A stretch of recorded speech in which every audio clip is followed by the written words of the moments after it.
tudo bem com vocês? Bem-vindos à nossa segunda aula. E nessa aula de espanhol a gente vai abordar los pronombres. Os pronomes, eles substituem substantivos, sejam eles comuns ou os próprios, e nos ajudam a evitar repetições nas nossas frases, e eles também têm gênero e número.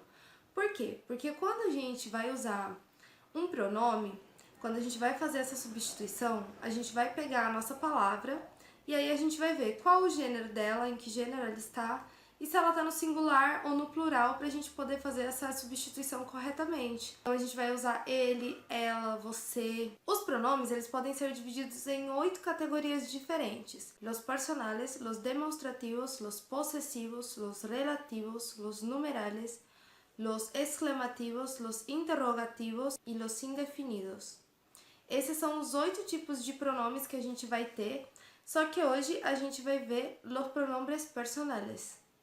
Os pronomes pessoais, eles nos ajudam a substituir os participantes de um discurso, de uma conversa, né? Seja próprio ou seja um substantivo comum, né? A gente vai ter a nossa listinha de substantivos personales, que nem a gente tem no português, que vão ser quais? Eu, tu, ele, ela, nós, vós, eles, elas. O espanhol tem algumas particularidades, então eu vou fazer várias observações para a gente entender bem como que funcionam os pronombres personales. E a primeira coisa que eu vou dizer é que os pronombres personales, eles se subdividem em 2 categorias: os pronombres personales sujetos e os pronombres personales objetos. O que é isso? Nos pronomes pessoais sujeto, a gente vai ter esse pronome substituindo o sujeito da frase. E nos pronomes pessoais objeto, a gente vai ter eles atuando como objeto direto ou indireto das frases.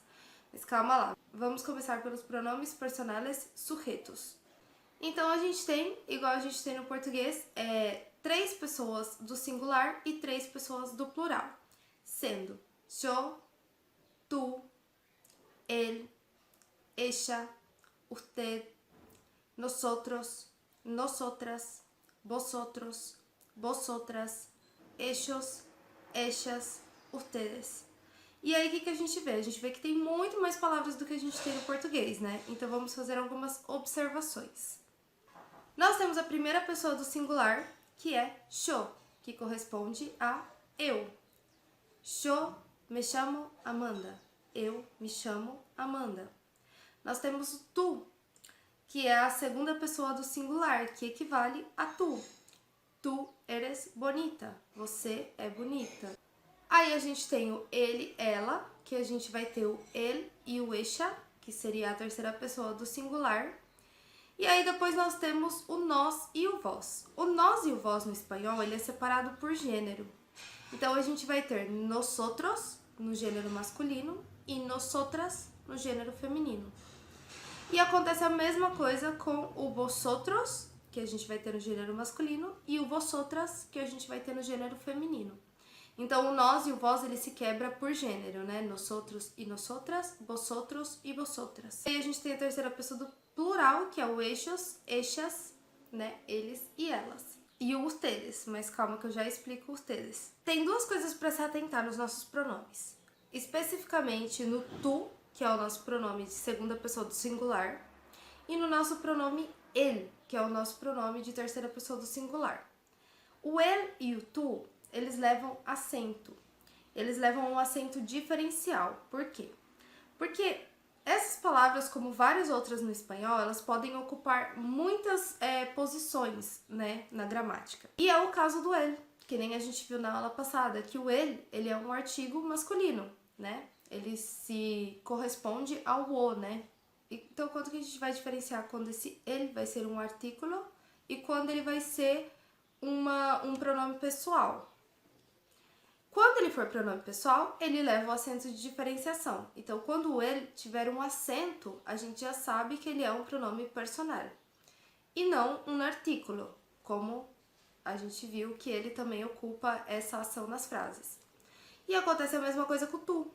Para a gente saber se o tu ele tá ocupando ali uma posição de pronome pessoal na nossa frase, a gente já sabe que ele vai levar o acento. Então, se ele não tiver o acento, ele não vai ser um pronome pessoal. Porque o tu a gente pode usar também como tu casa, tua casa. É diferente de quando ele é um pronome pessoal, né? Tu eres bonita, você é bonita. Tu casa, tua casa. Então, o que vai diferenciar isso vai ser o nosso acento, né? Então, quando ele é um pronome pessoal, ele leva acento. O segundo ponto que eu vou explicar agora é a questão do usted e do ustedes. Essas duas palavras, elas ocupam a terceira pessoa, né? Tanto no singular quanto no plural, né? Usted no singular e ustedes no plural. E essas duas palavras, elas são, na verdade, um pronome de tratamento. Elas são usadas quando a gente quer se referir com um pouco mais de respeito, quando a gente não tem tanta intimidade com a pessoa, né? Quando a gente está numa conversa mais formal, a gente vai usar usted e ustedes, né? Isso dá um pouco mais de respeito, um pouco mais de formalidade à frase que a gente está usando quando a gente se refere a uma pessoa com essas duas palavras. Eles vão significar, aqui no Brasil, eles vão corresponder ao senhor, senhora, que a gente usa aqui com um pouco mais de formalidade, um pouco mais de respeito. Então é isso que vai significar o usted e ustedes. Na realidade, eles vão substituir o tu e o vosotros, né? Mas por causa da nossa conjugação, que vai ser de terceira pessoa, então ele tá ali na terceira pessoa. Mas quando que a gente vai substituir o ustedes? Né? Numa conversa normal, a gente vai usar tu, a gente vai usar você. Mas quando a gente está se referindo a uma pessoa que a gente não tem intimidade, a gente quer demonstrar mais respeito, ou numa conversa mais formal, aí em vez de a gente usar o tu, a gente vai usar o usted. E acontece a mesma coisa no plural. Né? Em vez de a gente usar o vosotros ou vosotras, né, que a gente usa para uma conversa mais corriqueira, conversa do dia a dia, a gente vai usar o ustedes, que vai ser uma palavra mais formal, né, para a gente se referir a essas pessoas ou a essa pessoa. Outro detalhe que eu vou deixar aqui só para vocês saberem, né, é que o vosotros e o vosotras, eles são mais usados na Espanha. Nos países aqui da América Latina, como a Argentina, Bolívia, Paraguai, eles não têm muito costume de usar vosotros e vosotras. Mas, por exemplo, quando a gente assiste séries espanholas, né, tipo La Casa de Papel, a gente vê que eles usam muito o vosotros, vosotras. E aqui a gente já não tem, aqui na América Latina, eles não têm muito esse costume, né? Então, o que eles costumam usar? Eles costumam usar o ustedes, né, na terceira pessoa do plural, para tanto conversas formais quanto conversas corriqueiras do dia a dia, né? Então, como eles não têm o costume de usar o vosotros e o vosotras, né? Isso quase não acontece, eles usam o ustedes, tanto para uma questão de formalidade quanto para uma questão do dia a dia. O usted não, no singular ele continua sendo uma questão de respeito, né? O senhor, a senhora. E aí a gente tem uma outra diferença de linguística que eu vou explicar, eu explico depois em um outro vídeo, que é o vos. Aqui nos países da América Latina se usa o tu, sim, mas não com tanta frequência. Aqui eles costumam usar vos. E aí a gente vai ter uma diferença de conjugação ali, né? Porque se eu falar na Espanha, por exemplo, tu eres bonita, né? Eu tenho uma conjugação do verbo ser, né? Eres. E aí, se eu pegar e falar, como costumam falar aqui na América do Sul, vos sos bonita, então eu já tenho uma conjugação diferente ali do verbo ser. Não vai ser eres, vai ser sos. Então a gente tem essa pequena diferença que se chama voseo. É quando a gente troca o tu pelo vos, que acontece aqui nos países da América Latina. Na Espanha, por exemplo, eles vão usar o tu mesmo, vão usar vosotros e vão usar vosotras. Né? Aqui a gente usa o ustedes, né, para qualquer situação. E a gente também usa o vos no lugar do tu. É mais comum a gente ouvir aqui.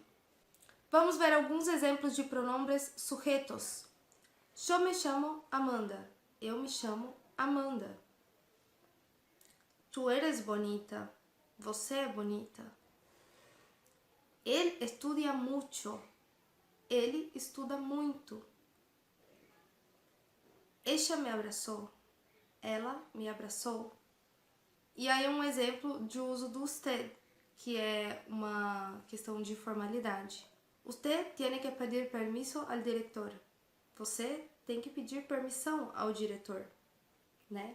Usado num ambiente ali de um pouco mais de formalidade, né? Numa escola, por exemplo. Então aí a gente tem os nossos pronomes com função de sujeito.